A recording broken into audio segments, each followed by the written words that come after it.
नभ की भौजी, सुनू ये नभ की भौजी, छुर छुरी लपेटा कानैया, सुनू ये नभ की भौजी, फटाका लपेटा कानैया, सुनू ये नभ की भौजी।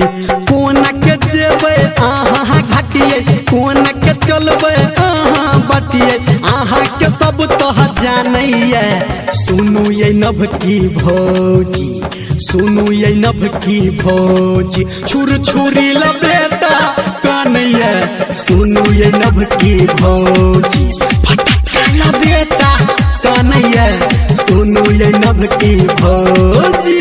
DJ Sumit Satish, DJ Sumit Satish Rema, Sumit Satish Rema. Maa Gayatri recording studio present by Yuva star music.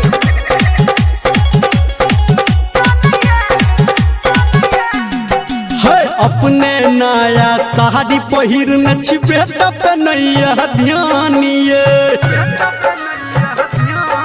हाँ छठी घाट पे एते जकानत कोना के दिल जत कानिए,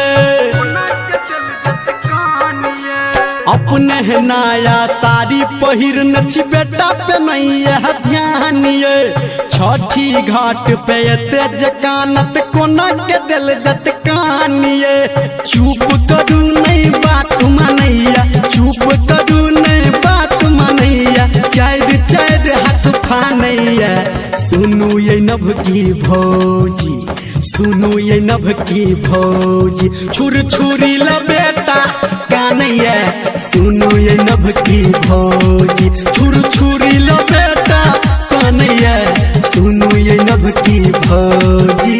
DJ Sumit Satish, DJ Sumit Satish Rema, Sumit Satish Rema. Present by Maithili.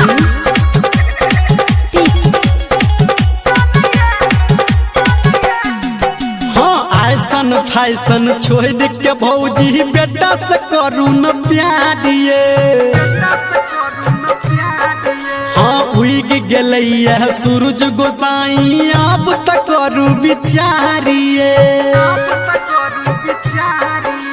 ऐसन फैशन छोड़ के भौजी बेटा से करू न प्यारिए, उग गेलैया सूरज गोसाई अब तक करू बिचारिए, धर्मेंद्र निर्मलिया कहे राइटर राजा राजू कहे बेटा ने आहा के मानैया, सुनू ये नभ की भौजी, सुनू ये नभ की भौजी, फटाका लपेटा कानैया, सुनू ये नभ की भौजी, छुर छुरी लपेटा कानैया, सुनू ये नभ की भौजी। किन दियो ने गोखनो।